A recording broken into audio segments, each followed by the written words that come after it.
Okay, so we're going live now, Teresa, and then you can do the introductions. So we're live now. All right, great. Thank you so much. And welcome to the December 10th, 2020 Indian Point Citizens Advisory Panel. Linda Puglisi, if you could please lead us in the Pledge of Allegiance. It would be my honor. Thank you. Everybody rise. I pledge allegiance to the flag of the United States of America, and to the republic for which it stands, one nation under God, indivisible, with liberty and justice for all. Okay, thank you, everyone. Thank you. So this evening we have a very interesting subject. We're going to be discussing the dry cask, and Holtec has agreed to do an overview on the dry cask. My name is Teresa Knickerbocker. I'm the mayor of the Village of Buchanan, and I'm also the chairwoman of the Indian Point Citizens Advisory Panel. At this time, I would like Linda Puglisi, and after Linda, if everyone could just go through and do a very brief introduction of all the panel members that are here. All right, Teresa, you want me to just say my brief remarks, or you want to come back? No, okay, that's good. Thank you. I'll be brief. Thank you, Mayor, very much for chairing the Citizen Advisory Panel and asking me to be the Vice Chair. Thank you so much. We've been great partners with our colleague, Joe Hawkrider, Superintendent of Hendrick Hudson School District, and all the other members of our task force over the last 3.5 years. I see Tommy's here from Labor, and we have elected officials from the state and county and local here. My colleagues from the town board, Richard Becker, I think Jim Creighton is here, or he will be here shortly. And of course, Frank Farrell and Deb Carter have been part of this. Your trustees, Teresa, the reason I'm saying it, it's been a journey. 3.5 years since the announcement that Indian Point would be closing, 2020, 2021. We established a task force immediately comprised of 25 wonderful people who helped us on our research paper. And that's what it was, wasn't it, Teresa? Yes, it is. Yeah, so many meetings since, and trips to Albany, trips to all over, learning what we can, and us stating our opinions and our challenges, and most importantly, our needs. And tonight we're going to be talking about some of the needs regarding the dry cask storage units. We're going to be hearing from Entergy, of course. Entergy, I just want to say this. I don't always say it, but I want to thank you for being at all of our task force meetings throughout these 3.5 years. It's been helpful so that we could ask you questions. Didn't always agree with your answers. But you were there, and I want to thank you for assisting us, as I know you will, for the next 6 months. And then Holtec, we're looking forward to you also being with us at all of our meetings and answering our questions. And we at the local level, I know the mayor and I feel so strongly about this. At the local level, we live here, we work here, and we need to be the representatives that get the information so that we can disseminate it to the people who live in our wonderful communities. And of course, you all know the environmental issues are key, tax revenues and jobs. So having said all that, I'll let you go forward, Teresa, but it has been a journey as we're entering this last chapter of Entergy's ownership of Indian Point, and then we will be working with Holtec because NRC now has approved Holtec. Mr. Delmar will explain that to all of us. And I see our representatives from the state. Thank you for being here, Sandy Galiff, Peter Harcum. Congratulations to both of you on your recent election. So Peter's took a little bit longer than Sandy's, but we Peter, congratulations. And then our environmental groups and our realtors and our homeowner group, Power Through Portland, and everybody else. If I haven't mentioned you, I apologize, but you've all been a partner of this journey, and we have more to learn, more to do, and it will be an ongoing lesson plan as a former teacher as we go forward. So thank you, Mayor. Thank you so much.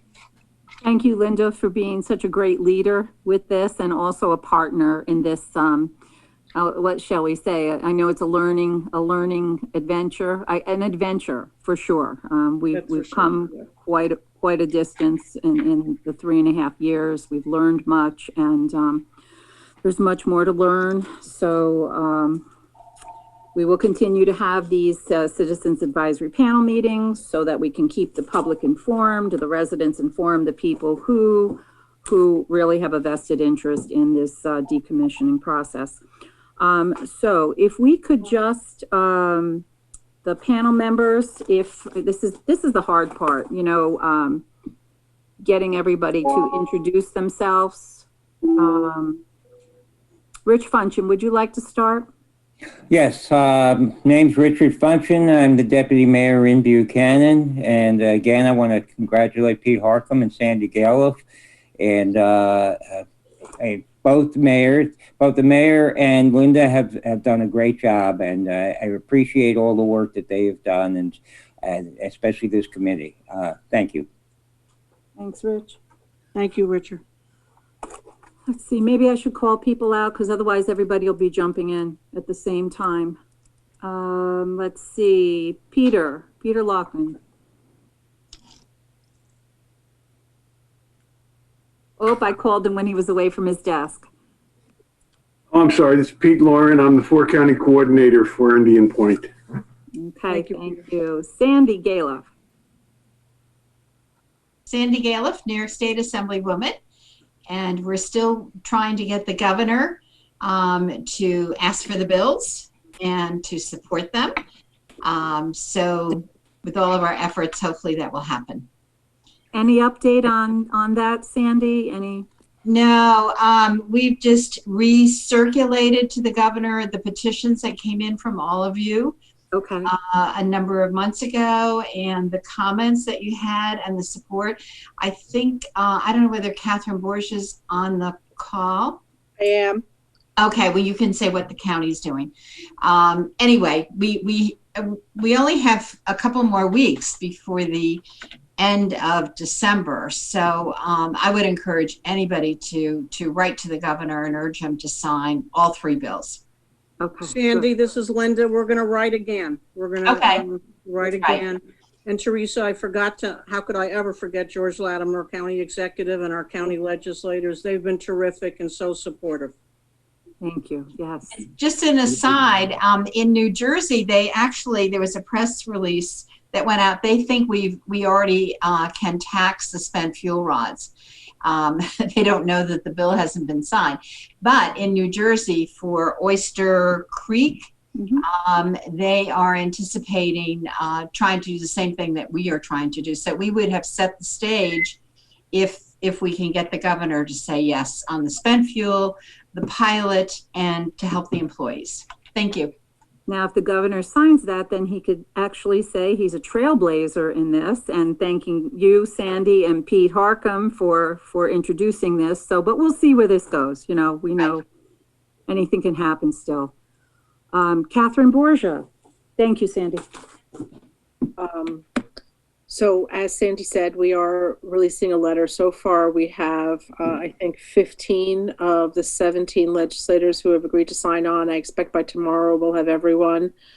We did send it up to the county executive, who I think is inclined to also co-sign with us, saying, please pass these bills. We also did a letter to the NRC supporting our delegation's effort to have a public hearing. So we're expecting both of those letters to go out tomorrow, and we think that the county executive is going to co-sign both of them. Okay. Oh, he's on. There's George. Oh, there he is. You are right, Catherine. I am signing both of your letters.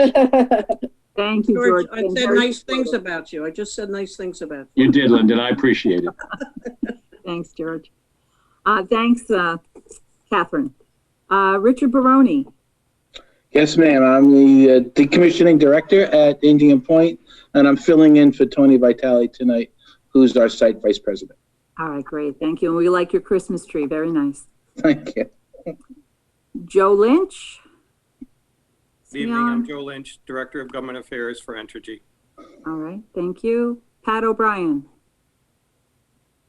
Hi, I'm Pat O'Brien. I'm the Manager of Government Affairs and Communications for Holtec CDI. All right. Thank you. Mike Toomey. I don't know. We've never seen this guy before, have we? Well, I was tempted to leave the meeting a while ago after Linda said nice things about me because I was so far ahead of where I usually am. I didn't want to stick around for the rest of the comments. Yes, Mike Toomey with Entergy, here as a panel member, and appreciate the opportunity to continue to participate in this group. Thank you for participating with us. Pete Harcum, Senator Pete Harcum. Thank you, Madam Mayor. Thank you for your leadership of this group, and Madam Supervisor, thank you as well for all that you've done on this issue. This is an enormous challenge for all of us in the Hudson Valley, and just want to thank all of the stakeholders involved for their collaboration as we try and find our way through this. This is really kind of writing the textbook on the just transition for closed power plants, and we're doing it as we go. So it's a great group, and thank everybody for their collaboration. I had a meeting with Holtec, in fact, today. This was our second meeting, very candid, but good discussions.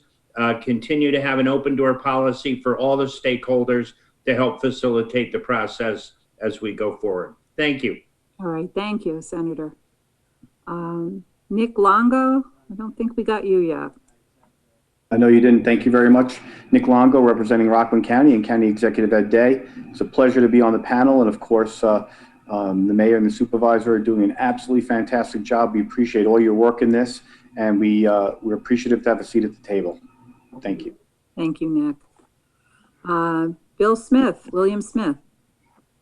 Good evening. How you doing? I'm Bill Smith, the Vice President of Local 1-2, and I represent the utility workers at the plant. All right. Thanks for being with us. Thanks. Let's see. Thomas Congdon. Hey, that's another face we've seen before. Hi, Tom. How are you? How's everything? Hi, Mayor. Thank you very much. Tom Congdon. I'm the chair of the New York State Indian Point Closure Task Force, which many of you are members of. So it feels just like a state task force meeting. Mm-hmm. Thank you, Mayor, for your leadership, and Supervisor Puglisi, thank you. And thank you for having me today. All right, thanks for being with us. Superintendent Joe Hochreiter. Everyone, good evening. I'm Joe Hochreiter, Superintendent of the Hendrick Hudson School District, and have been working on a number of fronts with many of you on the screen, but especially the mayor and the town supervisor. So thank you both for getting this group up and running and asking some really important questions for our community, and I'm honored to be here. Thank you. Thank you, Joe. Tito Davila. Hi, I'm Tito Davila. Sorry. That's okay. I never get your name right. Makes that mistake. Tito Davila, Senator Harcum's Indian Point liaison. All right, thank you. Al Liberatore.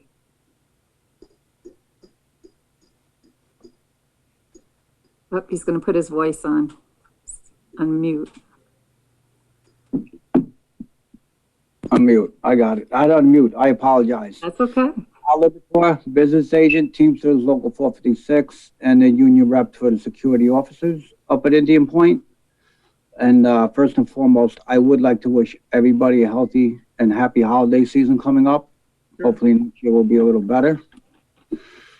And that's about it. All right. Thanks for being with us. My pleasure. Don Dwyer. Yeah, hi. Thank you for having me. I'm a parent of a student in Penn Hood School District in the high school. I live in Montrose, and I'm a local realtor as well. Thank you. All right. Thanks, Don. Deb Malone. I am Deb Malone, president of the Hudson Valley Gateway Chamber of Commerce, and I want to thank you for inviting the Chamber of Commerce to be participating on this task force representing the small business community in our region. All right. Thanks, Deb. Debbie. Richard Becker. Thank you, Madam Mayor and Supervisor Puglisi. I'm a council member and deputy supervisor under Linda in the town of Portland. All right, thanks, Rich. Hold on one second here. Mana Joe Green, hi.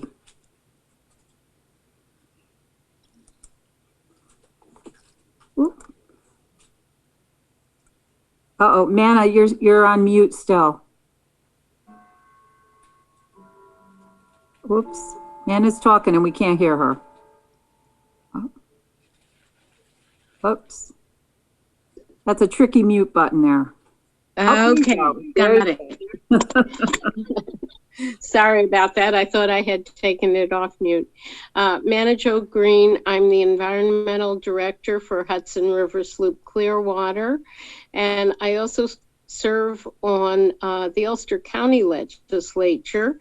Ulster County is actually within the 50-mile radius around Indian Point, and we care very much about this community and the opportunity to really do the best we can with a very difficult challenge. Thank you. All right, thank you, Manager. Did we get Tom Carey? Thomas Carey, the best. He's got Madam, the Christmas hi, sweater. Madam Mayor. Thomas Carey, I'm the president of the AFL-CIO, Westchester Putnam Central Labor Body, and I'm a business representative with the Plumbers and Steamfitters Local 21. I want to thank you, Mayor Knickerbocker, Madam Supervisor, County Executive, and Senator and Assemblywoman. Just thank you. Like Al says, you know, I want to wish everybody happy holidays. And I also want to thank you for giving labor a seat at the table. It's very imperative that we have labor in these discussions. Moving forward, we're going to have a big push for sure on this project. So I thank you. All right, thank you, Tom. Eileen Absinger. Hi, Eileen. Hi, Teresa. Eileen Absinger. I'm a Buchanan resident and a panelist. Thank you. Did I miss anyone that's on the panel? Okay, I think we got everybody. Okay, thank you, everyone. Next on the agenda is to approve the minutes of the November 5th, 2020 Citizens Advisory Panel. Are there any comments or additions? I'll make the motion, Teresa. Sure, please. Yes. Thank you. So Linda's made the motion to approve the minutes. Can I have a second? I'll second. Okay. All in favor? Aye. Aye. Aye. Any nay votes? No. Okay, so the minutes are approved. Okay, Marcus or whoever's controlling, is it Joe? Could you please put up the agenda on the screen? Okay, Joe, I'm going to make you the host for now so you can take control. Okay, Joe, can you hear me? Yes, I can. Okay, I'm going to turn you over. Hold on a second.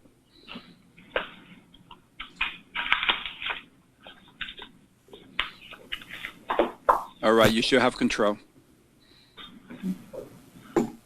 Welcome. Welcome. Thank you. I'm trying to bring the presentation up. And Joe, introduce yourself also. Sure. Just want to make sure everyone can see my screen. Yes. Okay, perfect, great. Thank you, Mayor Knickerbocker and Supervisor Puglisi for the invitation to appear before the Community Advisory Panel again this evening. My name is Joe Delmar. I'm the Senior Director of Government Affairs and Communications for Holtec. Previously, I presented to the panel back in January and appreciate the opportunity again here tonight and look forward to working closely with the panel moving forward on behalf of Holtec. Just a little about myself again. I joined Holtec about 1.5 years ago. Prior to that, I do have nuclear industry experience and specifically working with the local community. Prior to joining Holtec, I worked for PSEG, where I led the Communications and Government Affairs outreach program for the Salem and Hope Creek nuclear plants all the way in the far end of South Jersey. So I do have experience doing that, as well as working with chambers of commerce, and elected officials. Also spent some time working in New Jersey state government and for some key New Jersey legislators. So just wanted to thank you again for the opportunity. And during the course of this presentation, I'll do a brief introduction to my coworkers, but they'll detail their background when they go to speak. Great. Thanks, Joe. So tonight we have a presentation from Holtec International. And as I've mentioned before, it's the dry cask overview. So the team from Holtec, the names are listed here. So I guess we'll start with Joy Russell. Teresa, I'll start the presentation and I'll turn it over to Joy, Stefan, and Pat. So. All right, thank you so much. Great. This slide here, just an overview of what we'll be discussing tonight. We'll discuss just an update on the decommissioning process for Indian Point and where we are today. We'll also touch on, again, the prompt decommissioning program that Holtec uses as their operating model, and as well as the expected time frame for completing decommissioning at Indian Point. We'll also share an update on what's happening at the other nuclear plants that we're currently decommissioning. That includes Oyster Creek in New Jersey, as well as the Pilgrim plant in Massachusetts. From there, we'll spend a good amount of time talking about dry cask storage and how it's designed to protect public health and safety. And then we'll conclude just with some highlights, talking about the relationship with the local community, but more importantly, the benefits of Holtec doing prompt decommissioning of Indian Point. Joining me here tonight is Joy Russell. Joy is our Senior Vice President and Chief Strategy Officer. Dr. Stefan Anton, who is our Vice President of Engineering, as well as Pat O'Brien, who is our Manager of Government Affairs and Communications.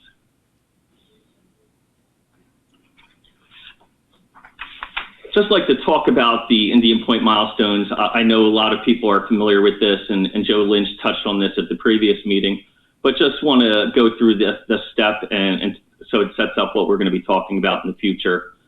In January of 2017, as we all know, the closure of Indian Point was announced. And soon after, in April of 2019, we announced a sales agreement with Entergy to purchase Indian Point, all 3 units, for decommissioning. In November of last year, we filed a license transfer application with the Nuclear Regulatory Commission, and at the same time filed with the Public Service Commission here in New York. Indian Point Unit 2 was shut down in April 2020, and just recently, within the past month, as you're all well aware, the NRC made a decision acknowledging the license transfer approval for Indian Point from Entergy to Holtec. In April of 2021, Unit 3 will be shutting down, and based off of that end date for the shutdown of Unit 3, we are projecting a sale completion between Entergy and Holtec in May of 2021. With the approval of the license transfer, the NRC determined that Holtec met the regulatory, legal, technical, and financial requirements to be the next licensee of Indian Point. In addition to NRC approval, there are some other steps that need to be taken before the transaction can be completed between Entergy and Holtec. As I mentioned, the companies have requested an order from the Public Service Commission disclaiming jurisdiction or alternatively approving the transaction. A couple of months ago, we did, with the parties that are involved in the PSC petition, I know the village, the school district, as well as the town of Cortland, as well as some environmental groups have filed to be parties to the case with the PSC. We did voluntarily enter discovery. That's Holtec and Entergy. We wanted to be transparent and make sure that the information was available to address any questions that they were having. This would also allow the PSC process to move forward and allow us to complete the transaction as designed in May of 2021. And with hitting that target date for the sales transaction, it's important that there is closure so that the employees can move forward and know the future instead of hanging on if the plant is going to be closing on time and what will be happening. So it's key that we be able to execute it on that time frame. Holtec is also looking to have an agreement with the Department of Environmental Conservation for closing. In addition to NRC requirements, we understand that there are many environmental requirements that will be required in the state of New York, and we want to work with the DEC closely to make sure that that's clearly outlined. And also, we are having conversations with the state of New York. We are looking to reach an agreement similar to what we did with the Commonwealth of Massachusetts for the Pilgrim plant that we are now currently decommissioning. At this time, I'll turn it over to Pat to talk about the next couple of slides. Pat? Thanks, Joe. So just for a little background, again, my name is Pat O'Brien. I'm the Manager of Communications and Government Affairs. I have been with the Holtec team a little bit over a year. I came over to the team when Holtec purchased the Pilgrim Nuclear Power Plant up in Plymouth, Massachusetts. Prior to joining Holtec, I had spent 5 years in Massachusetts working for Entergy as the communications manager for the Pilgrim Station. And prior to that, I had spent about 13 years in state and local government here in Massachusetts. And I'm actually a Massachusetts Citizens Advisory Panel member. So I appreciate the work that this panel does on behalf of educating the public. So I want to talk a little bit about our prompt decommissioning program. I think it's key to note that the safe and efficient decommissioning work, whether we were to do it or Entergy were to do it, it does take about the same amount of time to complete the project. The difference is that we would start much sooner with the prompt DECON model. We are looking to take ownership, as Joe said. We're looking at that transaction for the end of May, and then we would go right into prompt DECON. That's what we did at Oyster Creek, and that's what we've done here at Pilgrim. This is decades sooner than if Entergy had remained the owner and did take that maximum 60-year safe store timeline. Our project goal is to complete the decommissioning activities and get to partial site release within 15 years. So I just want to give a little background kind of where we are now and where we're headed throughout the project. Right now we're in that pre-decommissioning and planning preparation. So we're working closely with our Entergy team to align and ensure that we have an orderly and effective transition for both the plant, the asset itself, but more importantly, the people, and an efficient and effective decommissioning. I think it's a good thing to note is we've had a Holtec planning team on site at Indian Point, I think for about a year now, working on preparation for the transaction. Once, if Holtec becomes the owner, we would then start the plant deactivation. So these activities associated with terminating operations and going from an operating site to a decommissioning project, gapping systems, removing things that you would use in an operating plant that just aren't needed anymore.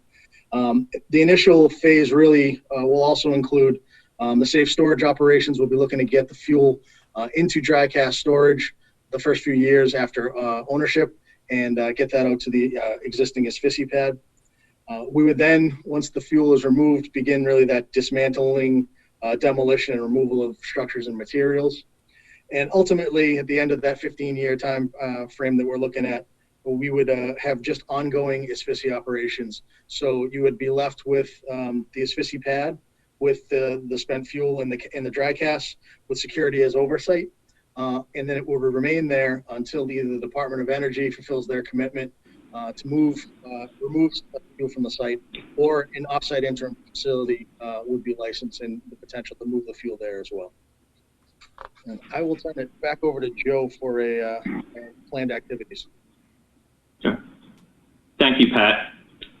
Just want to highlight the activities and the current schedule for the decommissioning activities at Indian Point.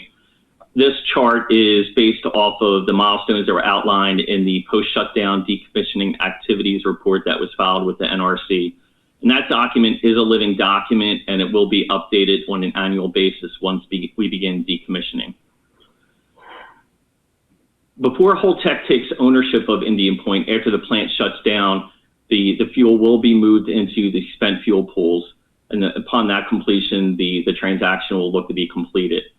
At that point, with the reactor empty, the reactor vessels internals are a key component of the plant itself. We'll begin the segmentation of all 3 reactor vessels, and that's units 1, 2, and 3. And that'll begin in 2021, and we'll work over the next 3 years on each of those units. Once we begin doing that in parallel in 2022, We'll begin moving the spent fuel from the fuel pools in Units 2 and Units 3 into dry cask storage and place them into the independent spent fuel storage installation, the ISFSI. It is important to note that all the Unit 1 fuel was already placed on the ISFSI. There is also, of course, existing fuel from Units 2 and Unit 3 already on the ISFSI, but this will complete the removal of all the spent fuel that Indian Point has generated throughout its operating history into dry cask storage and placed on the ISFSI. In 2022, we'll begin dismantling operations for a lot of the buildings. We'll be removing key components from the buildings in terms of different equipment, also shutting off utilities properly, any electric order that may be in there, and removing different structures inside. This will allow for the demolition of different structures beginning in 2024. And you can see that process will be ongoing for approximately 7 to 8 years that will continue on. We'll then begin the process of the final status site survey, and this will ensure that the site characterization that we've done, the environmental site characterization that we've done from the federal standards, as well as any agreements we have reached with the state of New York, that we're meeting the requirements of any cleanup activities that were required to be able to release the property. Throughout the course of the operation, we'll also be restoring different pieces of land throughout the operation as those areas are cleared, as buildings are dismantled and demolished. And the final parcels will be restored in the 2032 to 2034 timeframe. At that point, with all the parcels released and the site restored, we'll reach out to the NRC and file to amend the license for Indian Point. That would be an ISFSI only site location. This will allow us to release the remaining site for redevelopment or repurpose. And that is targeted for 2033, 2036 timeframe. With the partial site release, again, we can do redevelopment with the exception of the independent spent fuel storage installation where the spent fuel will be stored. And then from 2033 to 2062 is what we're targeting for those ISFSI only operations to have the spent fuel stored on site, with a goal, hopefully, that we'd be able to move the fuel off-site prior to that with the federal repository, or we'll talk a little later about our proposed consolidated interim storage facility to be located in New Mexico. At this time, I'm going to turn it back over to Pat to give an update on fleet activities for decommissioning. Pat? Thanks, Joe. Wanted to provide the panel with an update on the 2 plants we do have currently under decommissioning.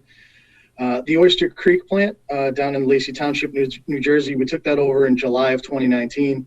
We have begun demolition and have removed 6 support buildings and a number of storage tanks that were located at the site. We have done work to remove some of the reactor vessel internals, the dryer and the separator, large components that would be inside the reactor when it was operating that are obviously no longer needed. We've done that ahead of schedule and with no issues related to safety. We have also removed the transformers and dismantled them from the site. And the fuel loading campaign for Oyster Creek, the first one since they've shut down, will begin next week. Switching over to Pilgrim up here in Plymouth, Massachusetts. Pilgrim, we have loaded 11 casks this year. That was in addition to 17 casks that were already located on our spent fuel pad that had been done prior to Holtec's ownership of the plant, but was done by Holtec's fuel services team. We have 33 more casks to go that will be loaded next year, and that will completely remove all the fuel from the spent fuel pool at Pilgrim within in a 2.5-year time frame from when we shut the plant down. We're currently constructing, we've actually completed the pad, but we're finishing up some work on the haul path, a new independent spent fuel storage pad. It's a larger pad that will fit and accommodate all the fuel that the plant had, and it's being done to allow for some safe decommissioning. The current pad is adjacent to the reactor building in close proximity to some structures that we'll be taking down. So in the manner that we wanted to be as safe as possible, we made that decision to move the fuel to a different site on the property. We've begun environmental site characterization. This is a key step in understanding and identifying known and unknown issues that we would have to remediate. We've begun demolition here of multiple buildings, support buildings that are no longer needed. In addition, I think much like the containment domes at Indian Point are very well known from the river. We had a main mission stack that's been you can see from the ocean for miles, and that just came down a couple weeks ago. So that's a big step in moving forward, and a big visible one for the community to understand what's going on. We are currently working on our reactor vessel internal segmentation. The far right pictures actually show the equipment that we have. The saw is actually cutting up the dryer underwater, and then the one just below it shows the dryer over in the top of the picture underwater, prepared to be worked on. And I think lastly on Pilgrim, one of the key things we were able to accomplish this year was the comprehensive agreement with the Commonwealth of Massachusetts. A lot of hard work went into that. We worked very closely with the Attorney General and a number of state agencies to come up with an agreement that really gives some clarity on what the remediation of the site will look like, and gives us the ability to work closely with the state to ensure that everything is done to not just NRC regulations, but the state regulations as well. And then finally, we have just had a pre-submittal meeting with the NRC the other day regarding the Palisades nuclear plant out in Michigan. We will be filing, along with Entergy, a license transfer application by the end of this year, and seeking to get that approved by the end of next year. The transaction for that plant would be scheduled after the plant ceases operations in May of 2022. A little different than the other transfers. This would also include a formerly decommissioned plant, Big Rock Point, and their remaining independent spent fuel storage installation. That plant shut down in 1997, and all the fuel has been on the Aspisi for 17 years there. In addition, one of the things I think we talk about is the timeline for these decommissionings. Pilgrim and Oyster have an 8-year timeline as single units. Indian Point has that 15-year timeline with the 3 units. Palisades, it might look a little different when you see it. We'll be potentially deferring starting that project for up to 10 years to allow the Nuclear Decommissioning Trust Fund to grow. The balance there is very low compared to the other facilities, but it would be our intention to, when we take over the plant, get all the fuel out, get it into dry casts, and then wait for that up to 10-year period to ensure that we're financially prudent with the trust fund, and that there's enough money in it to complete the decommissioning. But this will still be done, up to 40 years sooner than if the safe store option had been chosen by Entergy. And with that, I'll turn it back over to Joe. Thank you, Pat. At this time, I'm going to turn it over to Joy to begin our update on dry cask storage. Joy? Thank you, Joe. Good evening, Madam Mayor and Madam Supervisor and other distinguished panelists. It's my pleasure to be here this evening. Wish we could be there in person, of course. It's unusual times, so I'm hoping that everyone's families are safe. And again, thank you very much for this opportunity. Very, very good to see you, albeit virtually.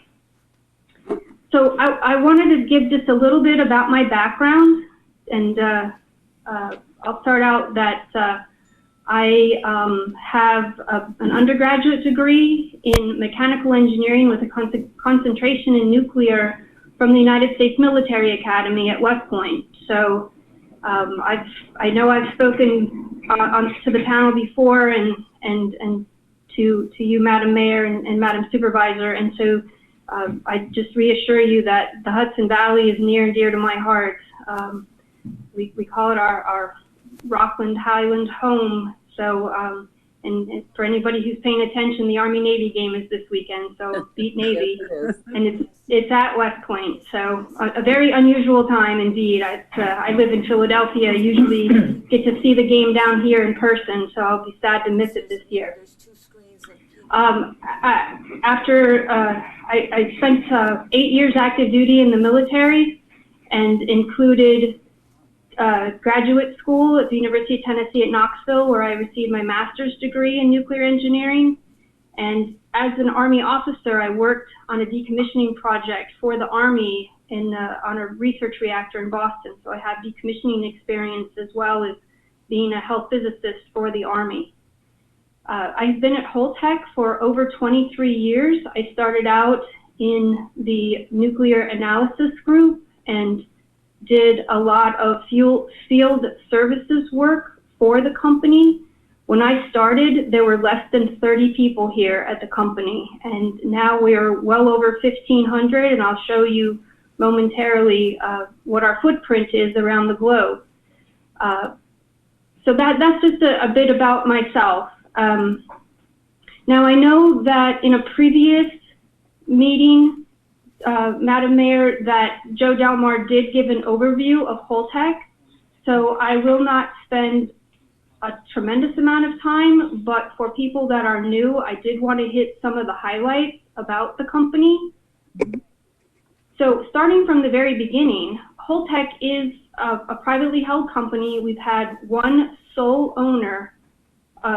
ownership for coming up on 35 years. We were established in 1986, and Dr. Singh started with about 4 people in the basement of his house, and he's grown to the robust company that we are today. I assure you that we have a robust safety program.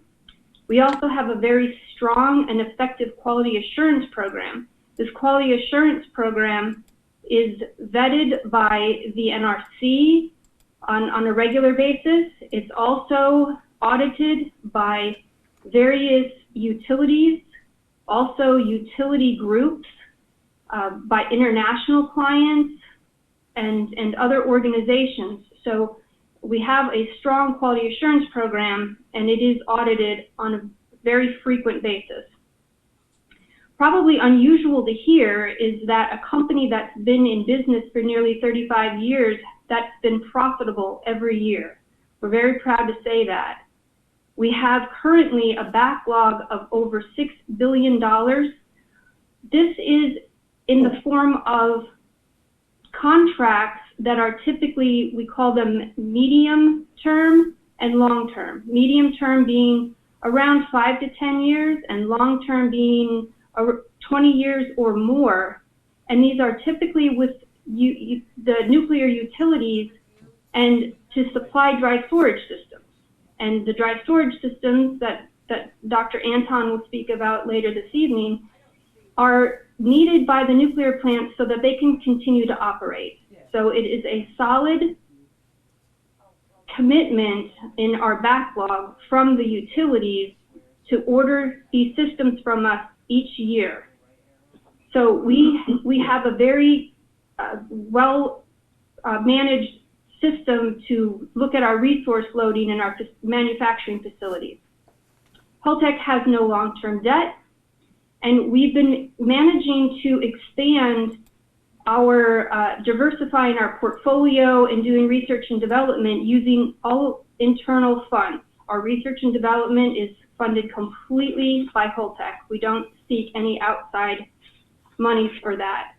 One of the things I'd like to point out in speaking of using Holtec funding to expand, the photograph that you see on the screen right now is our campus located in Camden, New Jersey. You see the office building at the front of this. That building is 7 stories high and includes only Holtec associates. That's purely our engineering staff. And the very large building behind it is 360,000 square feet of manufacturing space. In a moment, I'll show a map that shows our other manufacturing facilities.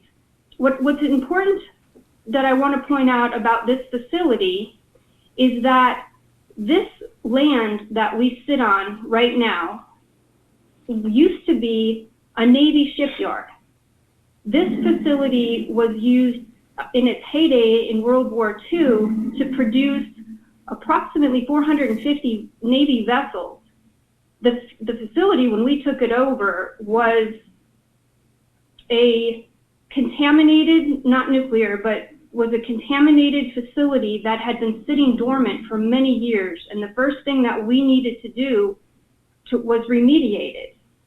So restoration of industrial sites is something that Holtec has done before. And we've done so also in Pittsburgh, where we've revitalized an old Westinghouse facility to make it also a state-of-the-art manufacturing facility. Another positive that I'd like to point out and highlight about Holtec is that we do have a large and diversified customer base in the United States and in 16 foreign countries. We currently have over 130 active contracts. Most of these, again, are large-term contracts which help give us that predictable, stable cash flow that allows us also to manage our resources that we have across all of the facilities that we own. We are vertically integrated. By that, what I mean is that we have the in-house capability to perform the design, engineering. If it needs to be licensed by the Nuclear Regulatory Commission, we have internal staff that perform licensing activities. We manufacture. We have construction management capabilities in-house. We have individuals a group of individuals that perform work at nuclear plants inside the buildings, and of course our decommissioning arm, and of course we manufacture. If I could sum up Holtec in one word, it would be innovation. We have over 100 patents. Most of those have Dr. Singh's name on them, but many of my associates also have their names on these patents. And it's across the industry of nuclear and also generally across energy that these patents have equipment that's destined for those particular industries. This gives you the footprint of Holtec worldwide, and it does seem to be a bit of a eye chart when I look at it now. But this shows you that Holtec is truly an international company. This is also on our website, so if you wanted to, you could take a look at our different locations. This also includes our newest locations, which are Oyster Creek and Pilgrim Nuclear Plant. Go ahead, Joe. I'm very proud, again, my military background and having gone to West Point, I'm very pro-American, and we manufacture in the United States. Everything that we produce is made here and sent overseas. And our facilities, I mentioned already, are located in Camden, New Jersey. We also have a factory that's 700,000 square feet under hook in Turtle Creek, Pennsylvania, which is very close to Pittsburgh. And we have a 300,000 square foot manufacturing facility in Orville, Ohio, which we call Orvalon. All told, we have 1.4 million square feet of shop space in the United States. This pictorial shows you where around the globe Holtec's dry spent fuel storage systems are deployed. Currently, we have 1,482 systems deployed. Early next spring, we will be hitting the number 1,500. What this slide should hopefully give you is a sense that the dry storage systems that Holtec has licensed by not only the NRC, the United States NRC, but also by every regulator in every country that you see on this map. That's a tremendous amount of Joe, I think you have there we go. Thank you. Thank you, I apologize. There's there we go. Yeah, thank you. We have 137 nuclear units around the globe use our dry storage system. That's 74 in the United States and 63 internationally. To give you an idea, there are around 440 nuclear units in the world, and 137 of those rely on our dry spent fuel storage and transportation systems. And again, those are the countries that we have the systems are deployed in. Go ahead, please. So let's bring this a little closer to home. This is our experience with Entergy, and then in particular in New York. Holtec has been the spent fuel nuclear management service provider to Entergy for over 3 decades, and that's across the entire Entergy fleet. And in particular, in New York, there are almost 100 systems of Holtecs loaded in New York. There are 52 of them currently loaded at Indian Point. 32 of them are located at the Fitzpatrick plant. 4 of them are at Ginna, and soon there will be additional systems loaded at the 9 Mile Point.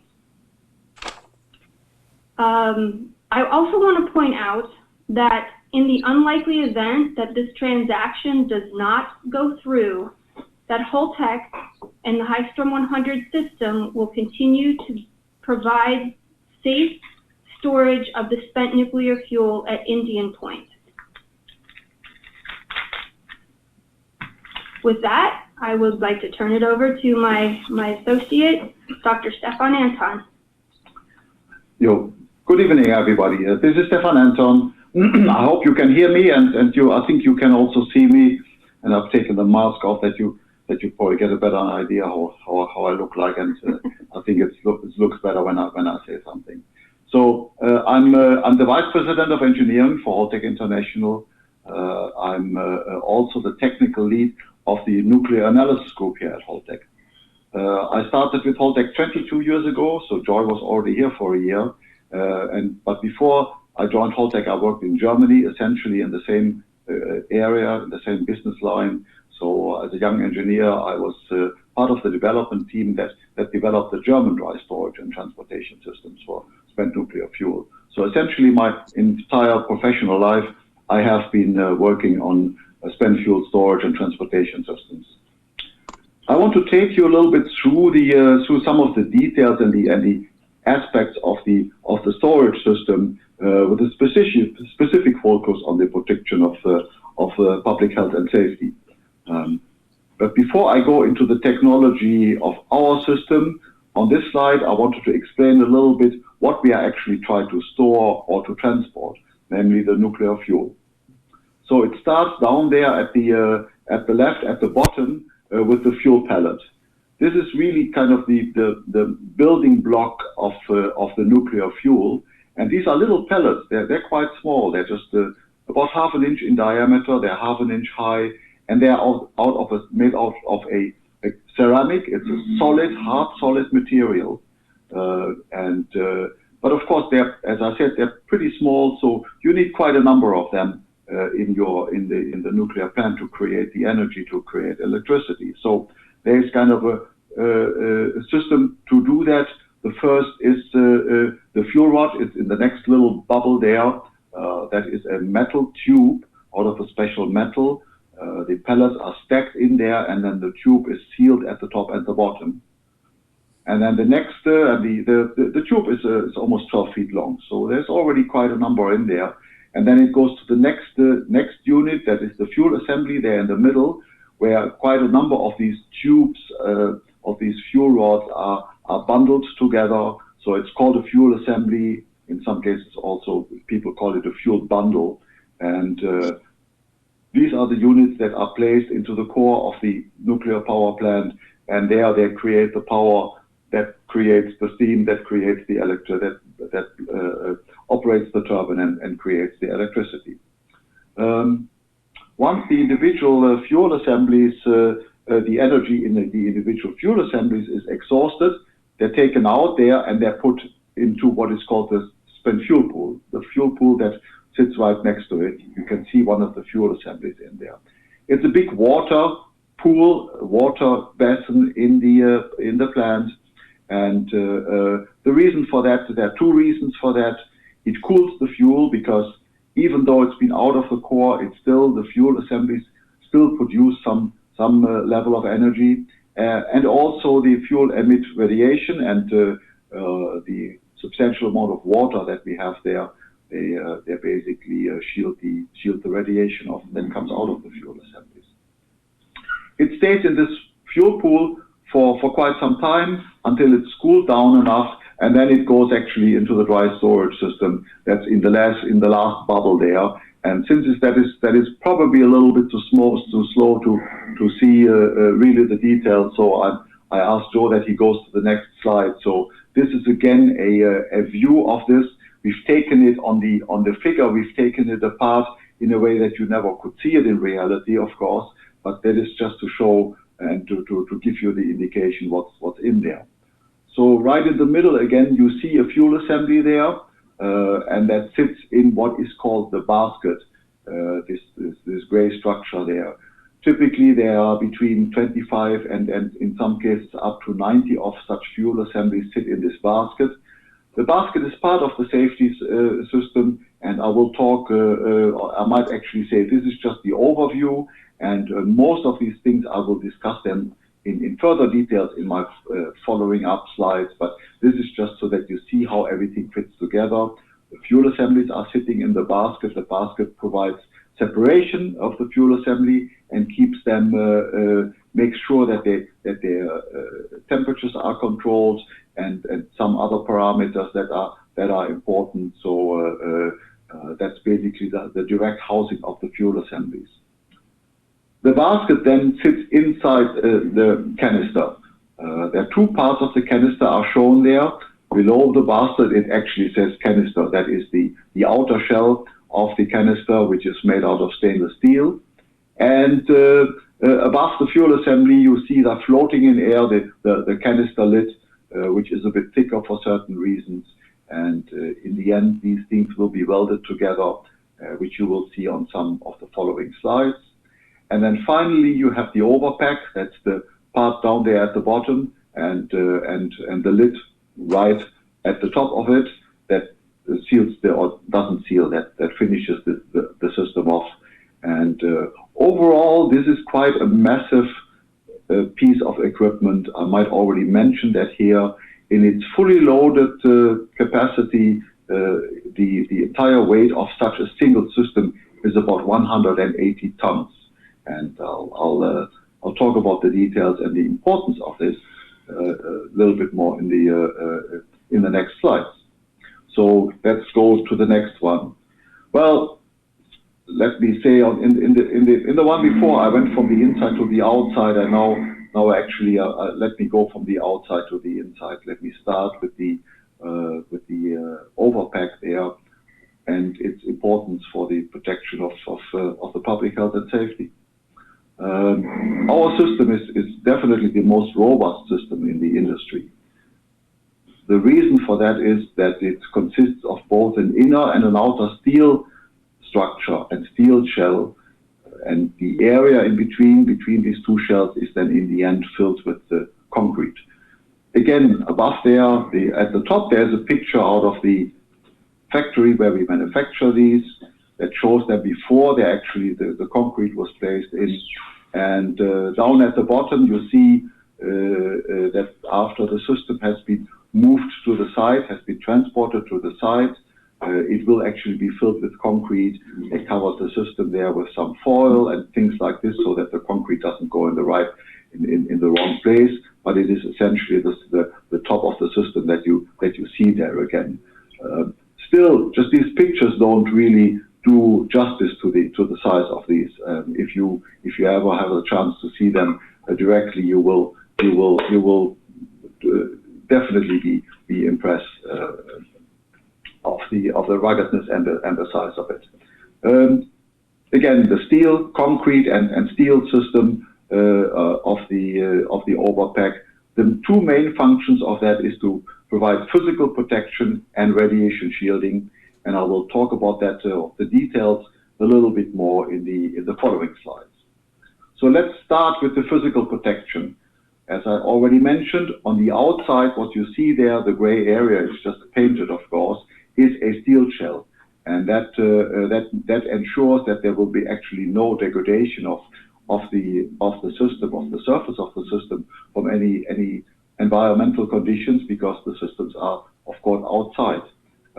Not all systems similar to this have this feature. There are also systems with exposed concrete, and we did not go in that direction. We felt that it is important for various reasons that the outside is actually steel and not exposed concrete.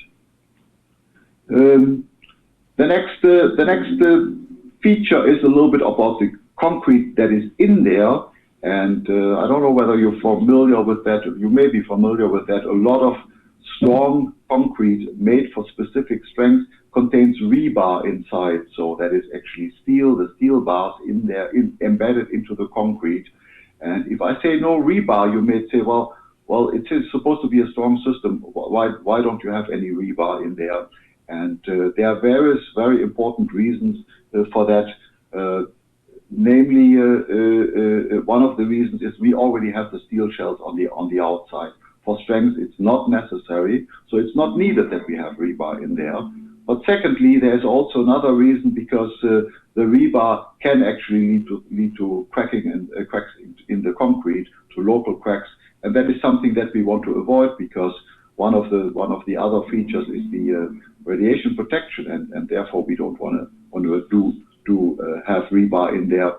It also makes it easy to assemble, but that is basically in the end just a side effect. Before I talk about the maintenance, I think let me go to the second to last bullet there. That is the heat removal. The system is cooled by natural convection. There is basically a chimney effect that brings the outside air through the system to cool the canister on the inside. It does not have any pumps. It does not have any fans. It is a completely passive system that is just sit there. And therefore it requires minimal maintenance. There are no moving parts to be looked after, like it's in your car or so. So the maintenance is basically just limited to seeing that you touch up some paints and make sure that the system remains in good shape. It requires no monitoring system for its operation, because it's purely passive and in its operation. Then goes to the next slide. This continues on the subject of physical protection. I want to give a little bit more in addition to the aspect of just the normal environmental effects that you would have on the outside of a system like this. Of course, you have other things that can happen. So any kind of objects that could hit a system like this, as for example tornado-generated objects that would be coming through the regulations that govern the design and the manufacturing of these systems. They clearly spell out what kind of systems, what kind of impacts have to be considered when designing the system, and it gives there, just as an example, a table of the things that were considered in the evaluation to show that even impacts like if a automobile would come flying around at a velocity of about 125 or 126 miles per hour and would hit these systems, that it would not create any problems with the system. These are just regulatory requirements, and they are in addition to other requirements about flood and about wind. There's a whole list of things that needs to be evaluated, and it needs to be shown that these systems can survive any of these unusual conditions without any release of activity, without any harm to the public occurring. Just a second. Okay, so then let's Joel, just please go to the next slide, because it goes further, because there have been evaluations that consider impact of much bigger and heavier objects onto these casks, namely of airplanes. While it's extremely unlikely that something like this happens, it has been evaluated. It has been evaluated, of course, initially by us, but also by the Nuclear Regulatory Commission and by external organizations such the Electric Power Research Institute or EPRI. And the analysis that were performed, they assumed a military jet or a commercial airliner hitting systems like this.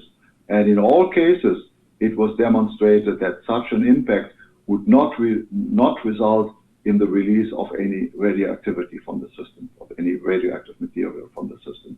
So this is basically going over and beyond the standard requirements for this.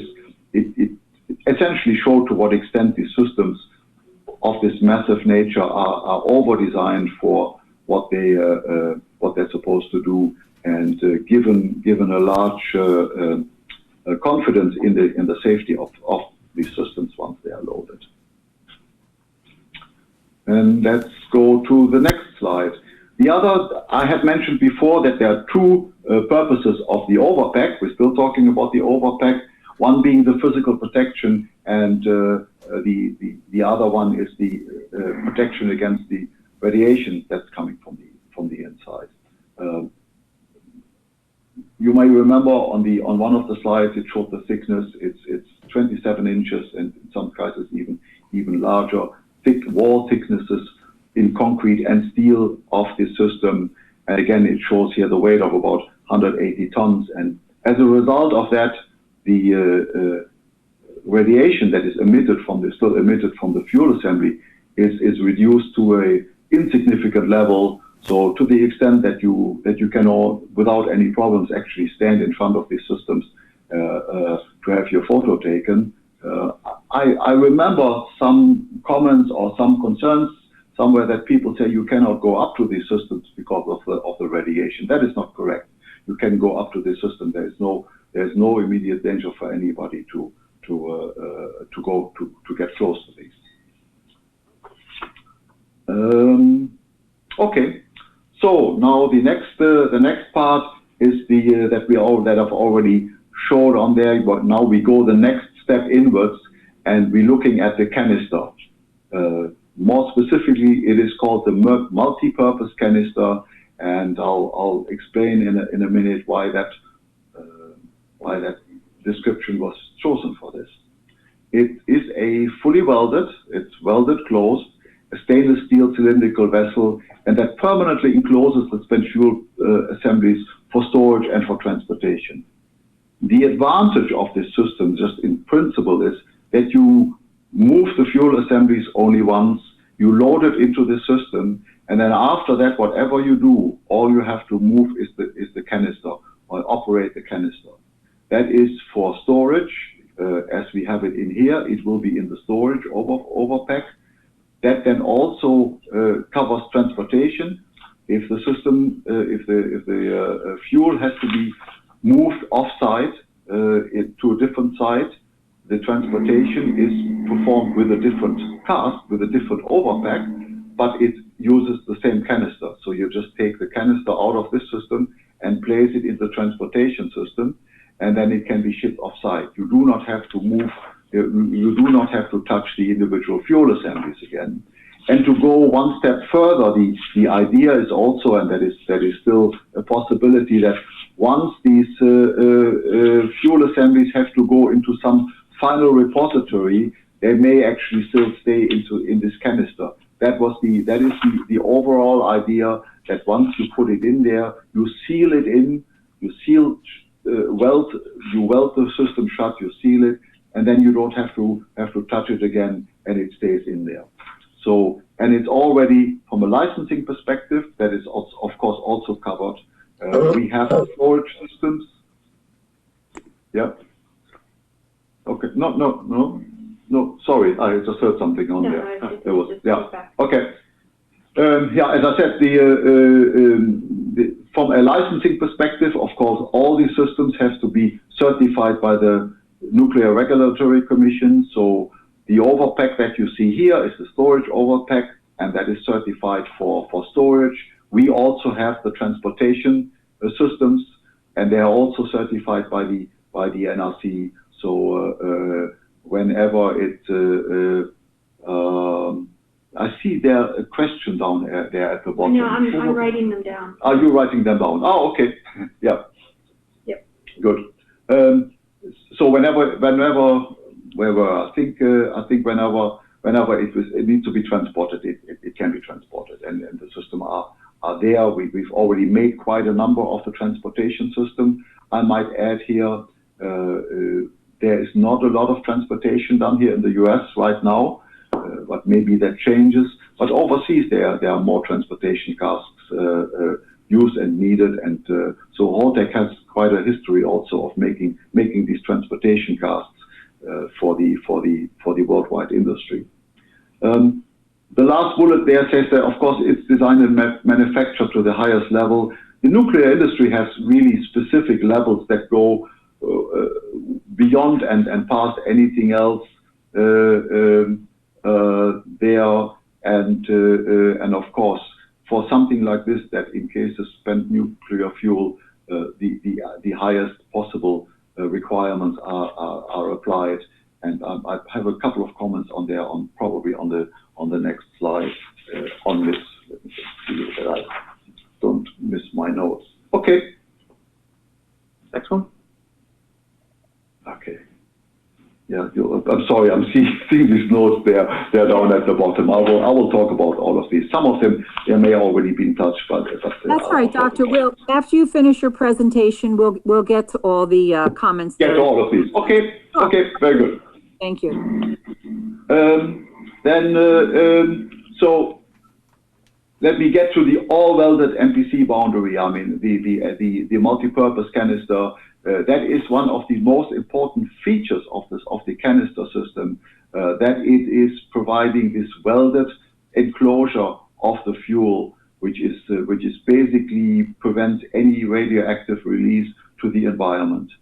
That was the basic idea, and it is achieved through a combination of many things. I mean, it is a process. It's not just the thing that you look at. There's a lot of things that are behind this.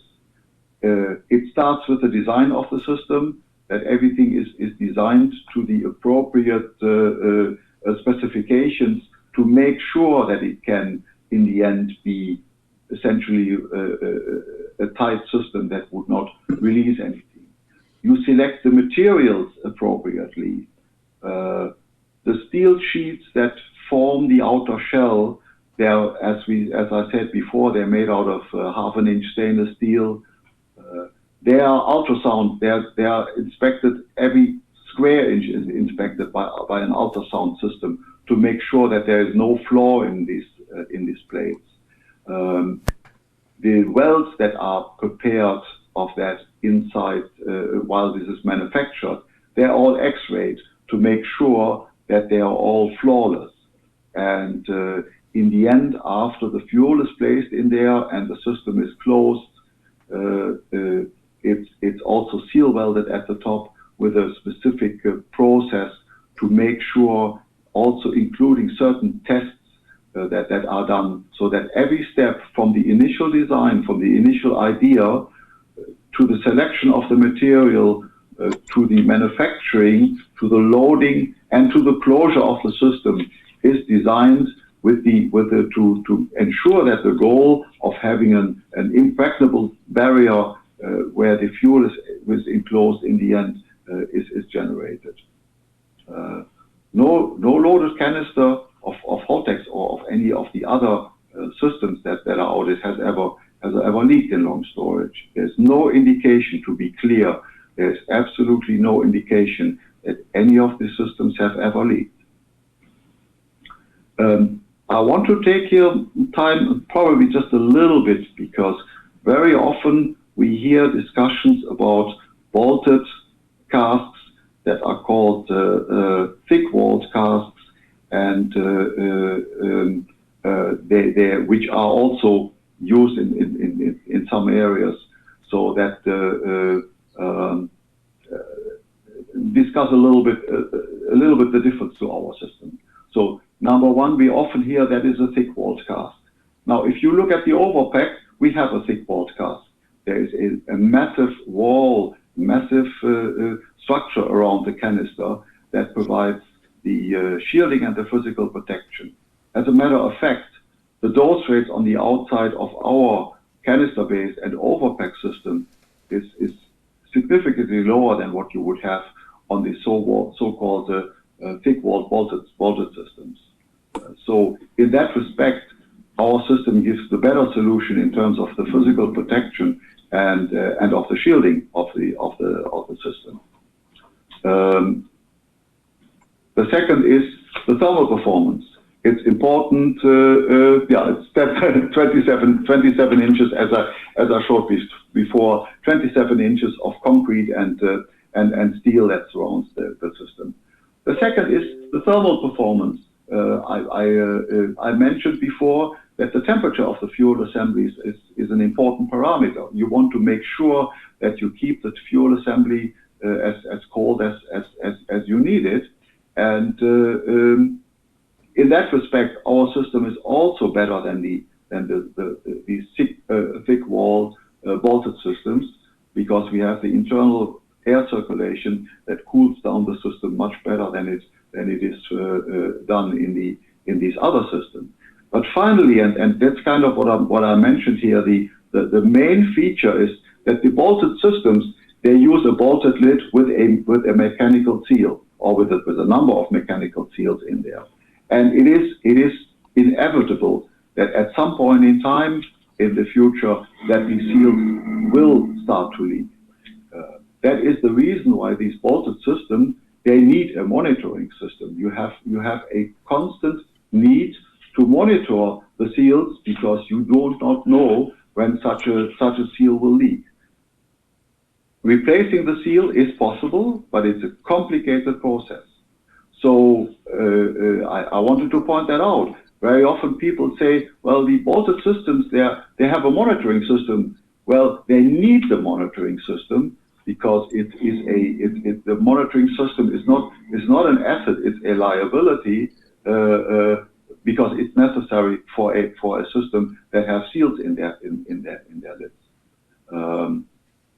So these are kind of, and on the other side, the canisters with their seal welded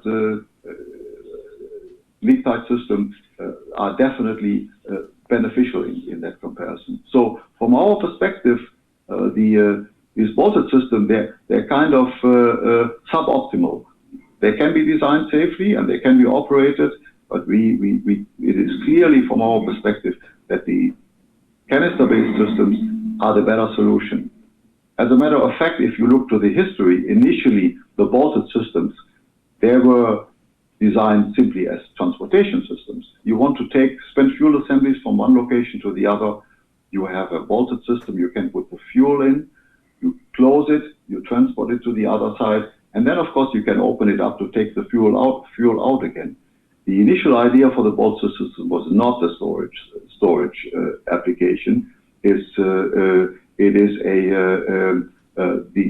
The canister systems were the systems that were specifically designed with a main focus on the storage.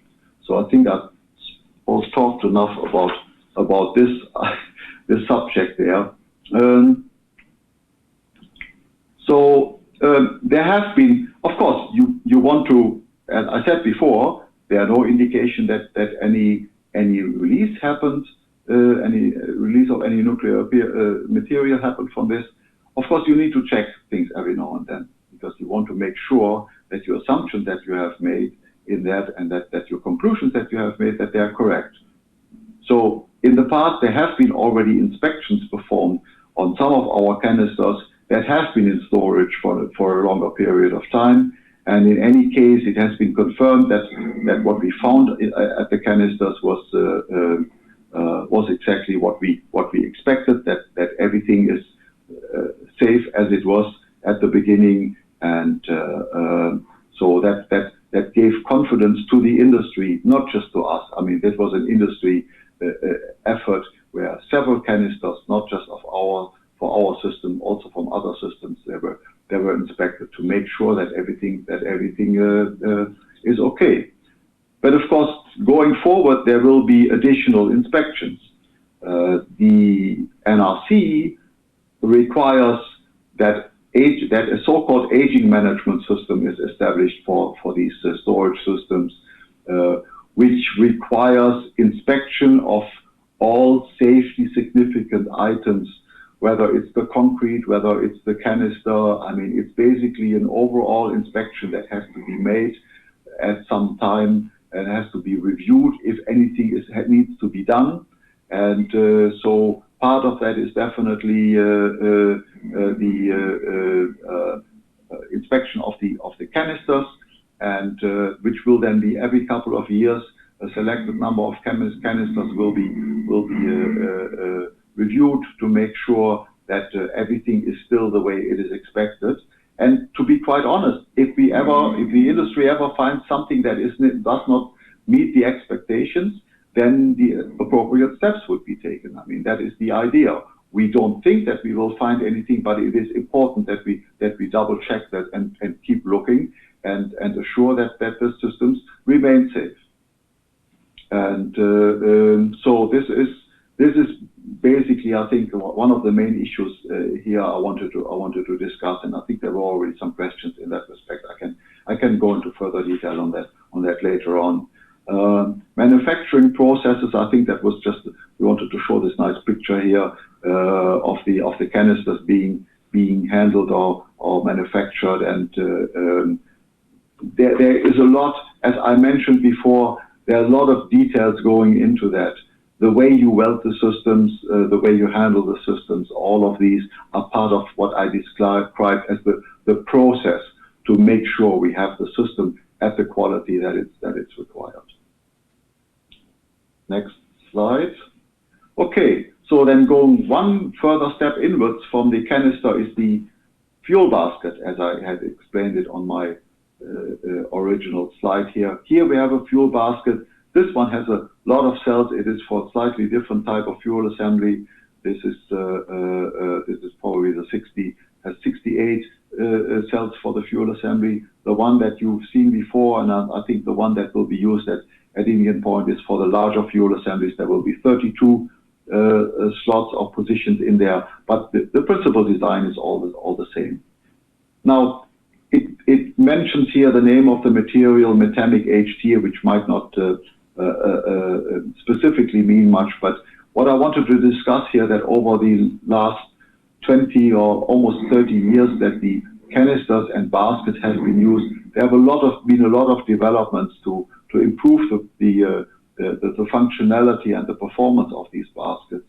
And some of it initially they're made from steel, and different ones, stainless steel, carbon steel, and so on, aluminum, and so on. And this is a material that was developed in the end by Holtec, and it has specific benefits there in terms of keeping the fuel assemblies that are inside there, keeping them cooler, keeping the temperature down. Or on the other hand, it actually allows, when we use these kind of baskets, it allows us to unload the spent fuel pool or load the fuel assemblies into these baskets earlier than it was possible for 10 or 20 years ago, without any compromise of the safety. So this is kind of the last part of it. So I've discussed by now in an overview the overpack, the canister itself, and the basket inside. And of course, on my first slide, I showed you a little bit of the details about what we put in there, the fuel assemblies. And I think with that, I thank you, and I'll hand it back, I think, to Joy. Yes, thank you. Thank you, Stefan. Okay, so now let's talk a little bit about how we got here in the United States with respect to spent fuel storage. Way back in 1982, nearly 40 years ago, the federal government directed the U.S. Department of Energy to investigate candidate sites for disposing final disposition of the spent nuclear fuel and high-level radioactive waste that at that time was accumulating at the nuclear plants. And today, it's still unclear when the federal government will fulfill its obligation to remove the fuel from the site. As a result, every nuclear plant in the United States stores used nuclear fuel at the site safely, securely, without incident, until such time that a permanent disposal site or other consolidated interim storage site is developed. And we've talked we've mentioned consolidated interim storage a couple of times here. Spent fuel storage occurs at 121 different facilities in 39 different states. Nearly every state in the United States has a dry spent fuel storage facility, which we call an ISTC, including Indian Point. On-site storage of used nuclear fuel, again, I reiterate, it's robust and it's safe, but it was never intended to be permanent. So if you would go on. So in this regard, Holtec responded to a request for proposal from an entity in New Mexico called the Eddy Lee Energy Alliance. The Eddy Lee Energy Alliance, which is also known as ALEA, that's their acronym, they put out this request for proposal in around the 2015 timeframe, and we were invited by them to come to the state of New Mexico to partner with them to develop a below-grade storage facility to consolidate used nuclear fuel from around the country within the area of southeast New Mexico. In the 2016 timeframe, Holtec launched the licensing effort for this facility. In March of 2017, we submitted our application to the Nuclear Regulatory Commission for what is called a site-specific license to be able to store spent nuclear fuel at the facility in New Mexico, which we call HISTOR. The licensing process with the Nuclear Regulatory Commission is proceeding positively, and we anticipate that we will receive the license for the HISTOR community facility in mid-2021. The NRC schedule has stated mid-2021, that's next year. Now, following this approval, first let me state that Holtec has paid the entire fee of licensing this facility, and we've expended upwards of $25 to $30 million already to do this using research and development money. So we've committed to obtaining the license for the facility, and once funding is gained, whether that's from the federal government or from utilities, we are looking for funding, then the HISTOR facility could be operational, built and operational as soon as 24 or 2025. And the canisters that are in storage at Indian Point and will be placed in storage in the upcoming campaigns, those canisters could be transported to the HISTOR facility in New Mexico, which would then allow the site to be completely repurposed. If you remember, my associate Joe and Patrick mentioned that partial site release, and that, as they've mentioned, means that all that's left at the site is the spent nuclear fuel. So with Holtec, we have the potential solution to being able to return the entire Indian Point site to productive use. Turn it back to Joe. Great, thank you, Joy. Just want to conclude with some high-level highlights of what we believe are the community benefits of Holtec's prompt decommissioning plan for Indian Point. We'd like to talk about our track record. Stefan talked greatly about protecting public health and safety using the dry cask storage systems, but we also have a strong record of protecting the environment. And Joy touched on earlier our facilities out near Pittsburgh and Turtle Creek, as well as in Camden, where I'm located, as well as Joy and Stefan.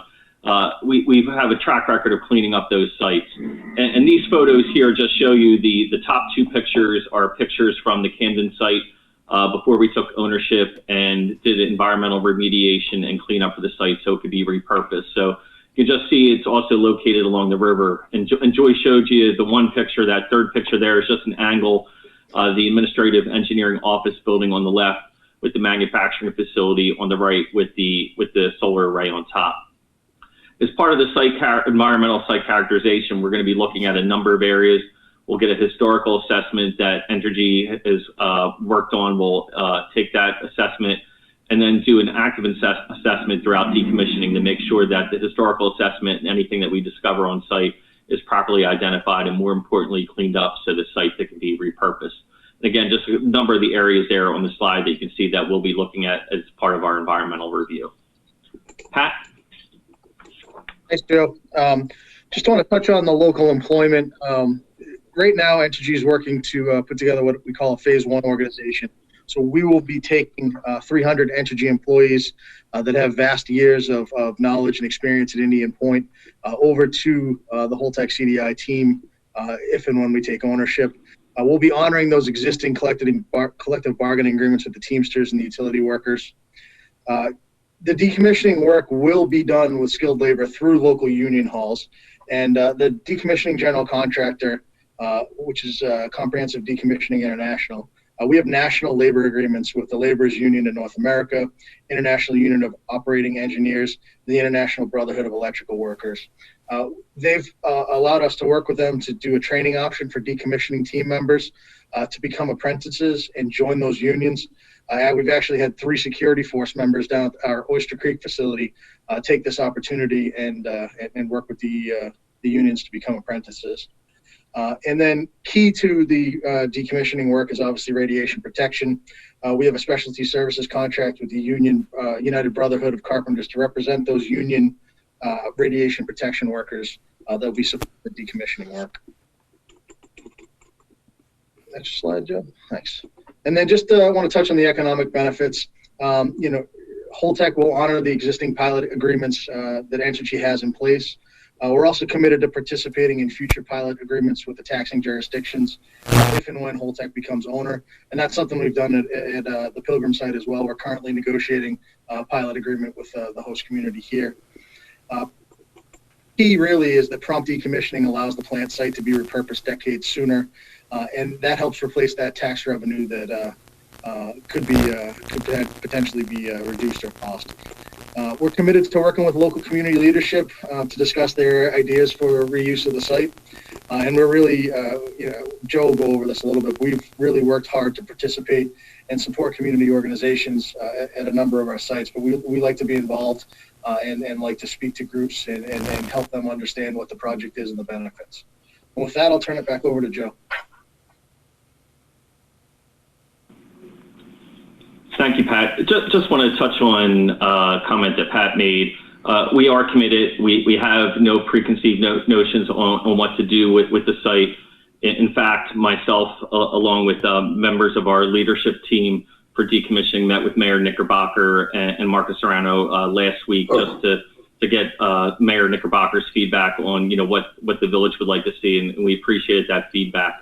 So we do welcome that feedback. And also, we are committed to working with the local community as we touched on, and having an open dialogue. Senator Harcum mentioned at the beginning of the meeting, we did have a meeting with him today. Pat and I also met recently with the Business Council of Westchester. We've also presented, want to thank Deb Malone from the Hudson Valley Gateway Chamber of Commerce for the invitation that allows us to speak to her members. Even earlier this week, Peter Lawford met with some of the emergency management coordinators with the 4 counties, as well as Nick Longo as well. So I want to thank them for willing to invite us and more importantly, listen to discussion on Holtec and our decommissioning plan. And then also from a federal level, we have a tentative meeting set up for next week with the staff from the New York congressional delegation. So we look forward to having a conversation with them as well. Just want to thank the panel again and Mayor Knickerbocker and Supervisor Puglisi for the opportunity to speak tonight. We did extend an invitation to the mayor and Senator Harcum, and would welcome the opportunity to have members of the panel, if they're interested, taking COVID into consideration, to come to our Camden facility and see how the casks are manufactured. And also, if there's opportunities to come out to Oyster Creek or Pilgrim to see some of the decommissioning activities as we move along. So we openly invite that to take part in that. At this time, I understand there's a lot of questions in the chat, but I'll turn it back over to Mayor Knickerbocker at this time. Mayor? Thank you, Joe. Appreciate it. And yes, appreciate the open communication with the meeting we had. Thank you for wanting to meet with the village to understand what our needs are going forward with the property. So much appreciated the open communication there. There are a lot of questions. If we don't get to all the questions, please, if there are written questions, we will get those answered for you. I mean, it was quite an informative you know, there's a lot of information here. So let me get right to the questions first, but let me go to the panel members first, if they have any questions that they would like to ask. Yeah, Teresa, Linda, I have a couple questions. Sure. And thank you for saying lots of great questions were coming in on the chat. If we can't get to all of them, we could give them to Holtec to answer for us, and we can get that information back to the residents, okay, who asked the questions. So I have 2,000 questions, but I promise you I won't go through I will just only go through a couple of them. First of all, thank you for stating that you will honor the pilot agreement and the future ones that are being discussed and negotiating with our governments and attorneys. I appreciate that. And I'm also pleased that you're going to have at least 300 of the current 1,000 employees working with you, being retrained, and that you'll honor the local unions, the labor, and that you'll use local contractors, and all of that is good. I want to follow up on your screen, your comment about that there was no monitoring system required. I find that a little troubling. It was discussed further on in the presentation that it will be performed on a pre-defined schedule. To me, that's a little gray, that's a little ambiguous. I think there should be more structure in monitoring these dry cast units. So if you want to respond to that comment or question, please. Yes. Thank you for the question. Take your mask off. So sorry. Yeah. I think I probably haven't explained this the entire area of the aging management program there appropriately. This is a process that has to be in place. It has to be submitted to the NRC. They have specific requirements, what needs to be done at what time, and so every operator of any of the institutes, not just us, has to submit this report, this process to the NRC, that has to follow the specific guidelines that the NRC has published there, a lot of them, and they will make sure that the program that is proposed meets all of this, and that includes then the certain inspections of the system and outlines everything that needs to be done at a certain periods of time on the system to make sure that everything remains safe and in the appropriate condition. I don't know if that.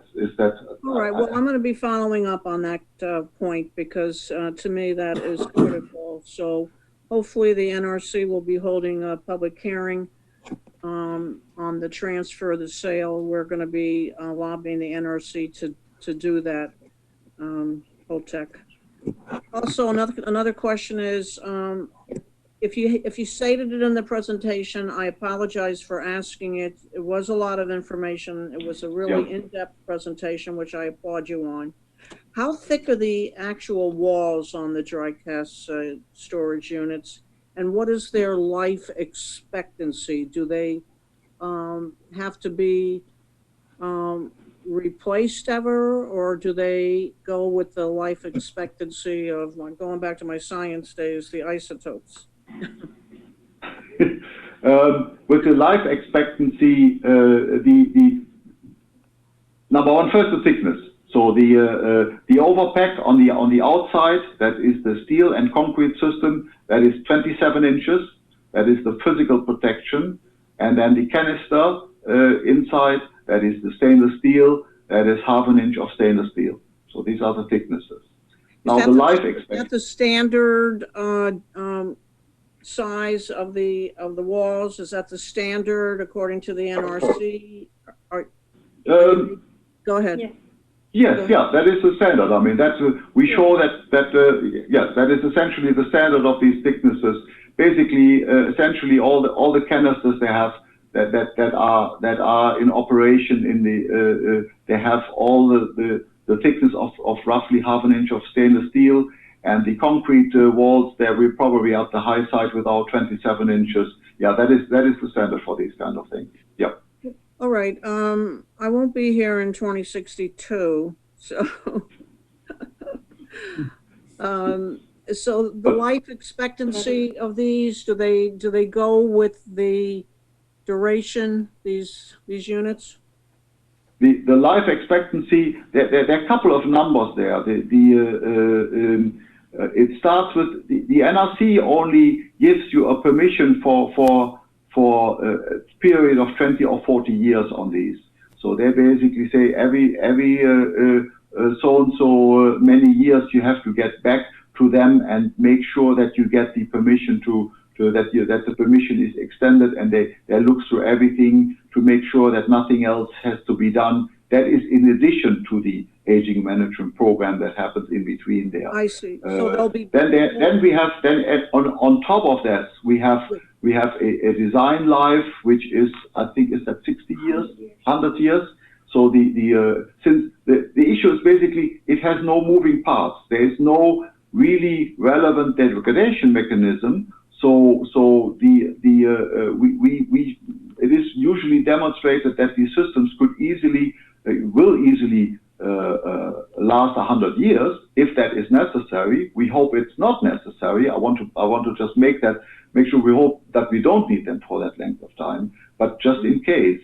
And the NRC itself, they have even looked longer into the future, and they have concluded that it would even be possible for these systems to last more than 100 years. So because they want to have some margin in what they permit there. So that gives you kind of a range of these from the short to the long. I hope that this makes sense. Okay. I appreciate the answer, and this is to Joe Delmar, I believe, or to Joy Russell. Who will be actually doing, which company will actually be doing the decommissioning / dismantling? Will it be Holtec, or will it be your subsidiary company? The date, take my mask off. Yeah. The day-to-day decommissioning work, the physical work will be carried out by Comprehensive Decommissioning International. That part of the company that we have the joint venture with S&C Lavalin, they're doing the active decommissioning work. It's important to point out that Holtec Decommissioning International will be the holder of the license from the NRC, similar to the arrangement with Oyster Creek and Pilgrim. Is it a separate company, or is it an affiliate of Holtec? It is an affiliated company. It's a joint venture with S&C Lavalin. Okay. Does the NRC have to review and approve that company also, that subsidiary company? As part of the application with the NRC, we outlined that the structures of the company and the role that each will play in the active decommissioning process. Mm-hmm. All right, Madam Supervisor, I'm sorry, Madam Supervisor. Let me just clarify. I think Joe misunderstood you. HDI, Holtec Decommissioning International, is a wholly owned subsidiary of Holtec International. It is not a joint venture. Comprehensive Decommissioning, CDI, the general contractor that will perform the decommissioning day-to-day activities, is a joint venture company. That's what I was getting at, Joy. Thank you. Yeah. Yes, ma'am. Sorry for the confusion. You had mentioned that to me when we met in a smaller meeting environment. Okay, this high store site in New Mexico, how close are we to having that approved by the federal government, by the NRC? Does Congress have to support that as well, please? Yes, Madam Supervisor, very good question. The high store facility is a license that Holtec International is pursuing as a private entity for a private consolidated interim storage facility at this time. The Nuclear Regulatory Commission has the authority to issue a site-specific license for spent nuclear fuel storage to a private entity such as Holtec on private land, which the land is owned by the Eddie Lee Energy Alliance. The status is that the application is actively under review, and we have a schedule from the NRC stating that the license will be granted in mid-2021. Okay, you know, I've lived through the Yucca Mountain discussions for the last couple decades. Does does the government of New Mexico have to approve this also, Joy? And the transportation through the country to traverse each state, that has always been problematic. Right, Madam Supervisor, very good question as well. Technically, the state of New Mexico does not have to approve the license. The license is approved by the Nuclear Regulatory Commission. The Eddie Lee Energy Alliance is a New Mexico entity, and New Mexico entity, ALEA, invited Holtec to come to their state. In order for the construction of the facility to occur, there are certain permits that would have to be granted by the state of New Mexico, as with any construction project. And it is Holtec's absolute commitment to the state of New Mexico to develop the most robust, safest, consolidated interim storage possible. And that is our commitment to the state of New Mexico. Okay, well, thank you, but it's not definite at this moment. It's being negotiated and strongly considered. Is that a good conclusion that I can draw? Ma'am, the land is owned by the Eddie Lee Energy Alliance. It's private land. I get that. If Holtec has a license granted by the Nuclear Regulatory Commission, construction could begin on that site. Okay, to be continued, I'm going to turn it back over to the chairwoman. And as I said, I have many other questions, but there's a lot of other people that do as well. So thank you for being here, the presentation, and answering my preliminary questions. Thank you, Linda. Good questions. And Sandy, I know you had something on the chat. If you'd like to ask your questions. I was going to not talk really about so much on the chat, because I would like for them to get back to all of us in written form about all these questions. But I'd like to ask, is a part that wasn't really considered is this whole economic thing. You know, we have a decommissioning fund. There's one for Oyster Creek, for Plymouth, and Indian Point that you're all dealing with. And you've talked tonight about using the money from the decommissioning fund, perhaps for transportation to New Mexico. We don't know. But also, you've asked the NRC and you've gotten approval to use part of the decommissioning fund for the spent fuel rods going into dry cask. So I'd like to know if you can give me, maybe you don't have the information now, but I think we should have a meeting all about the economics.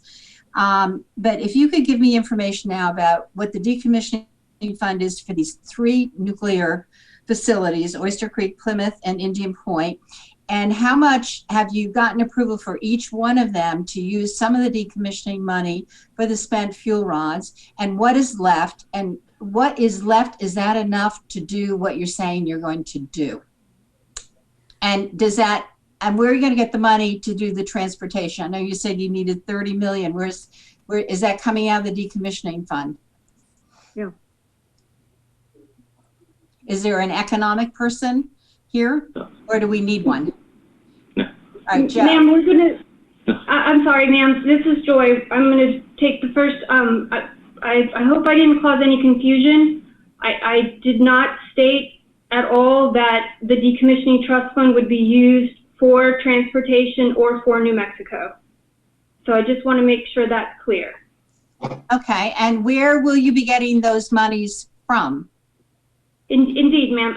my statements were that we would hope either the federal government would own up to its obligation and provide funding, or there could be, the funding could come from other nuclear utilities who wish to move their fuel off-site so that they could continue their decommissioning process. There are several nuclear plants in the United States that are in a situation where the only thing left on those sites is the spent nuclear fuel, and they have incentive to move their fuel to New Mexico. So those utilities we're speaking with other utilities. So there are options that we're pursuing, ma'am, but at this point in time, we do not have a definitive path forward for obtaining funding for the construction. All right, well, I'm concerned that you're not coming back to the state of New York to ask them for money. And I remember when we asked Joe Delmar, you were at the meeting that we had almost a year ago, and you were saying if there wasn't enough money in the decommissioning fund, Holtec would pay for the additional. And I don't think that that's true. Can you give us more of a definition about the money aspect of this? Joe, let me jump in. I'll take the Pilgrim perspective, since this is where I am. When we took over the Pilgrim site, we had $1.1 billion in the fund. That was projected to be enough to cover the decommissioning, including spent fuel management. As part of our comprehensive agreement with the state of Commonwealth of Massachusetts, there was obviously, I think, similar concerns and questions regarding financing.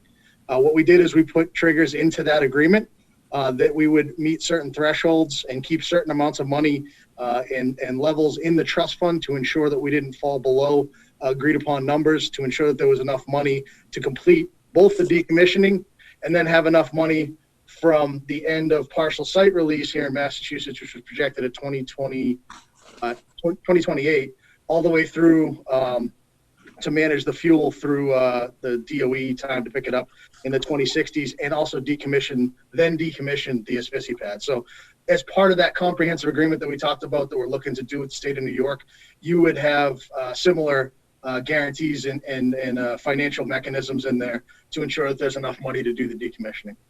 All right, but did you also get permission from the NRC to use the money out of the decommissioning for spent fuel? Yes, we went for an exemption in Massachusetts to do that. And you did that at Oyster Creek also? I believe so, Joe. Yes. So exemptions were filed to allow for spent fuel management at Oyster Creek as well as Indian Point. And with the NRC's approval of the license transfer, they identified and approved that the decommissioning cost estimate that we provided them, which outlined the financials of the spending for the fund going into the future, was more than sufficient to cover those costs.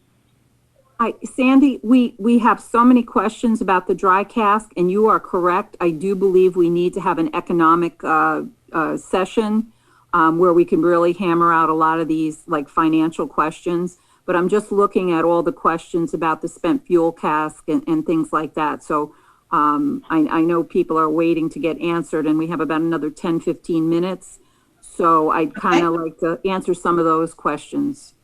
Thanks. Mayor, this is Joe Delmar. If I could, Assemblywoman Gale, we'd love the opportunity to sit down with you, just like we've met with Senator Harcum, the mayor, as well as Supervisor Puglisi. We've extended a couple invitations to you. We'd love the opportunity to sit down with you individually as well to address your concerns and answer any questions that you have. I'd like to do it more as a community. So we could have a community meeting and people could come. Okay. Thanks. Because we're not having a public hearing, right? Nope. Okay. All right. Any other questions on spent fuel, Sandy, or any of the other panelists? We good? All right. We're gonna have a meeting. There's a lot of questions with this whole decommissioning. There's so many things there's so many questions and so many answers that we need. Any other panelists? Do we have any other questions on this? I'm sorry. Go ahead. It's Manna Green, if I may, Teresa. Sure, absolutely. Okay. The first question is about the half-inch steel canisters. We're aware that there were some serious problems in San Onofre, which is a different storage system. But nonetheless, when you're trying to put a half-inch canister filled with very high-level radioactive waste into that receiving overpack or concrete cask, there is a very good chance that it could scrape. And there are examples where that has happened. And that would weaken the surface of that steel structure. And so, you know, I don't know that you can prevent that. And I think that there's a real good chance that that can compromise the canister itself. So if you want to take that, I have one other question that's more of a legal question. I have a lot of questions and we'll submit them, but these are two that I'd like to bring to the panel's attention. Okay, good. Yes, go ahead, Dr. Anderson. Yes. So yes, of course. But there were really no problems with the canister with the wall integrity at San Onofre, and we have here a very different system. It's the internal design of the overpacks that are used here. They have very different features in that respect. So it's not really a direct comparison. And even if I may refer to the situation at San Onofre, it was concluded that there was no compromise of the integrity of the systems, and they are stored and they're approved and it was confirmed not just by us but by the NRC that they're not compromised and that they perform as intended for that. As I said before, a lot of these things, they're really over-designed for these kind of things.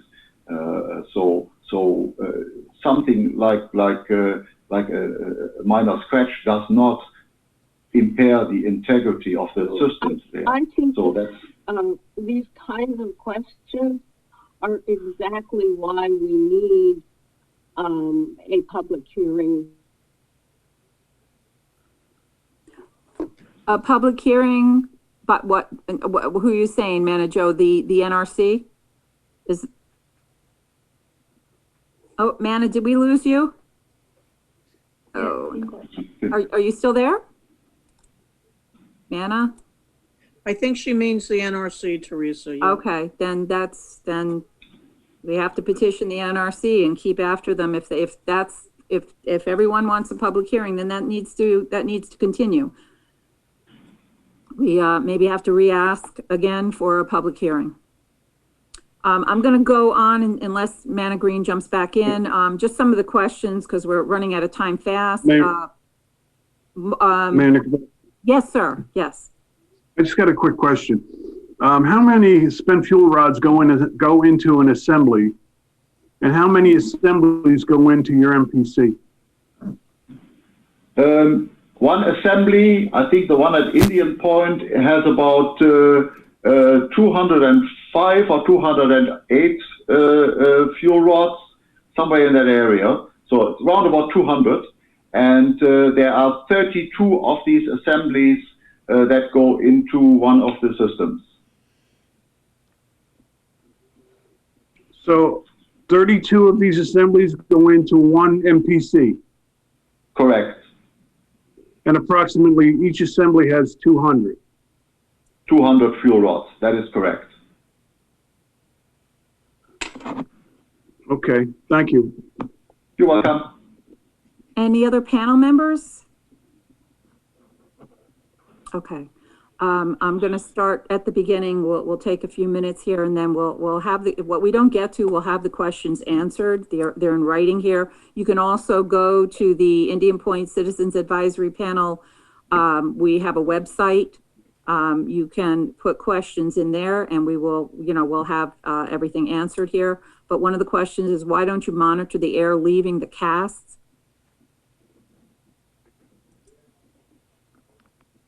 Oh, okay. Yes, I mean that is the canister is, as I tried to explain, the process ensures that the canister is sealed and leak tight. So based on that, there is no monitoring needed for the air that comes out of the canister, because it wouldn't show anything. Let me try this. Okay. I think first of all, as Dr. Anton is saying, the canisters are completely welded shut. Think of it as you have a soda can. It's completely welded shut. There's no leaking of anything out of that canister. There's no air coming out of the canister. The overpack is a ventilated overpack. It has vents at the bottom. If there's any way to pull the presentation back up, that would be fabulous. And if we could go to slide 25, that would really be good. Because in slide 25, it shows the overpack. There are vents at the bottom of the overpack and vents at the top. And how this works is, think of it like your styrofoam koozie that goes over your soda can, or your beer can if you wish. The vents that are at the bottom of the overpack permits the air to come in the vent, touch the outside of the canister. The canister is like your soda can, it's completely sealed. The cool air touches the outside of the canister and thermosiphon, chimney effect, then heats up, rises, and then the air goes out that vent. It touches the outside of the canister. The outside of that canister is clean. The air never comes in contact with the radioactive content on the inside of the canister. That is why we do not monitor the air coming out of the vents in the high storm overpack. Hopefully that clarified that, ma'am. All right, thank you. Thank you, Joy. I'm just going to ask one other question and then we have to wrap up. What is the longest any Holtec canister has ever been in long-term storage? Up to 20, sorry, yeah. Yeah, it's coming up to 20 years now. 20 years, okay. Yep. Thank you. Okay. Okay, so I just want to say one other thing. The New York State Legislature will be starting a new session in January, and I'm going to just address a bill that was proposed in the last session, but really didn't get a lot of public attention, and the public should be aware of it so that they can have a chance to weigh in on it. So first of all, I want to make it clear that I do not oppose the idea of a decommissioning oversight board, but what I do oppose is the current composition of that board. Right now, as the bill is written, the board will have 21 members, 9 of whom will be unelected state government officials.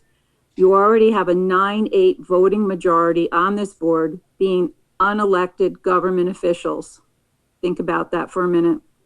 You are giving a clear voting majority over our community to Albany, to people who, as far as we know, have never been to the Indian Point or have never been in this community. I want everyone to think about that. But then it gets worse. You have 6 appointments from the governor. Now that's 15 of the 21 completely controlled by Governor Cuomo. And the legislative leaders each get 2 appointments. So that's another 4. And so to be clear about this, Albany is going to come into our community and tell us who will be overseeing the decommissioning process. As I see it, this is more of Albany telling us what to do, a top-down approach instead of the community being in the driver's seat. Here's my problem. You are giving away control to Albany, and then to make matters worse, there is no guarantee that I will be a member or Supervisor Puglisi unless Sandy and Pete have changed the legislation, or any of the elected officials who are here tonight. There's no guarantee that our business groups, our labor unions, or any of the other people who have been participating in this cap will be involved. And even if you do not have everyone involved, unlikely as that is, the only way the board works is if you reduce the number of unelected bureaucrats and mandate the types of appointees to be named to the panel, such as the supervisor, mayor, county legislators, etc. I want everyone to be aware of this bill. There has not been a lot of attention given to it. In fact, Supervisor Puglisi and I only found out it was introduced back in June or July and voiced our total opposition to it then.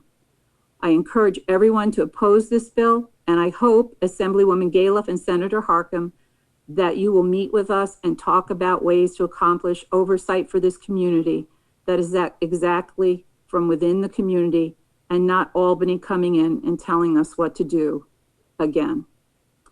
So, may I just say something? Sure, absolutely. Obviously, you know, we proposed a bill, Senator Harkin and I, that had been worked on. Actually, it had been discussed for more than 6 months before we introduced it.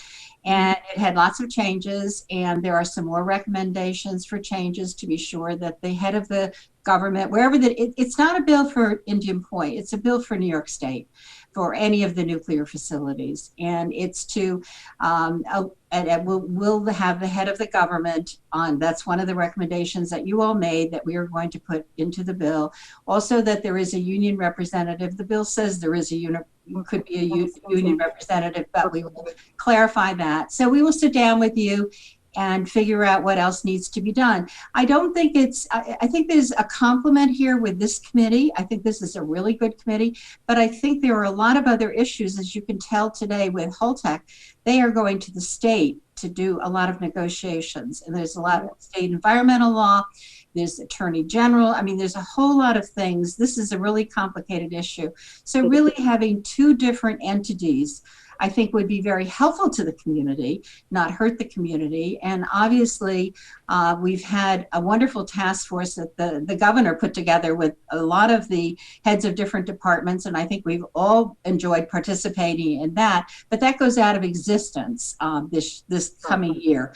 So there won't be anything that brings state officials into this unless we do something. And other states have looked at this kind of option also. So it's not that there's no effort with Senator Harkin or me to take away any kind of local control, and we want to help. This is a really big issue, as we've learned tonight. There's a lot on economics that have to be dealt with. There has to be sign off by the state to even go forward. And there are a lot of environmental issues that the state will be involved with. So we'll all work together and try to come up with something that is very workable for all. So before this gets introduced in January, I think we need to sit down to review this again. And I will say this is my mantra, and I will say it, and I will keep saying it. It's about the community. It's about the safe decommissioning of this plant, and it's about the safe restoration of the site. So we just want to make sure that our voices are heard, because our voices were not heard at the end of the closure of the plant. And you know what? It's important because we live here. This is our home. We just want the safe decommissioning and safe restoration of the site.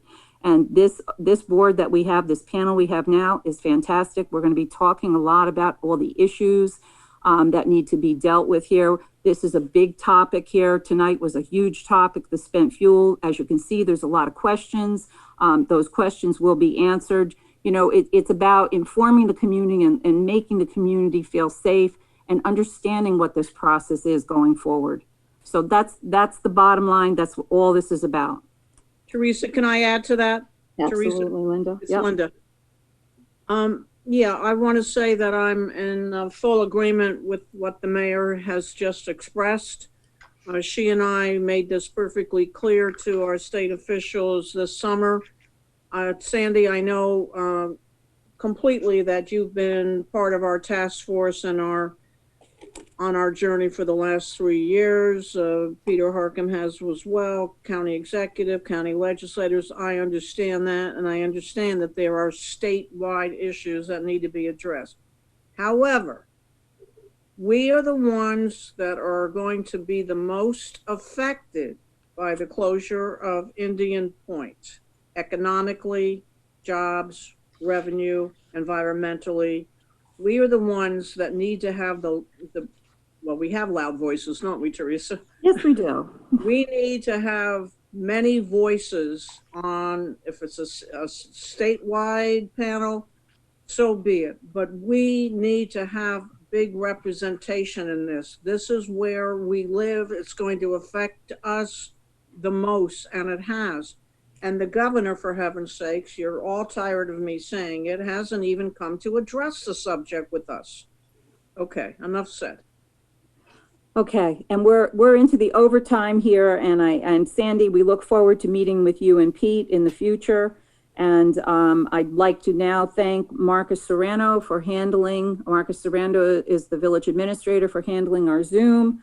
I'd like to thank all the panel members. You know, we had some good questions, and I'd like to also thank the participants. Some great questions came out of this. And I'd also like to thank Holtec, the team from Holtec, Joe Delmar, Joy Russell, and Dr. Anton. Thank you for the presentation. It was very informative. And so from that comes questions, and I'm sure you'll be happy to answer those for us. And have I forgotten to thank anyone? So the next meeting, the next tentative meeting will be scheduled for February 4th.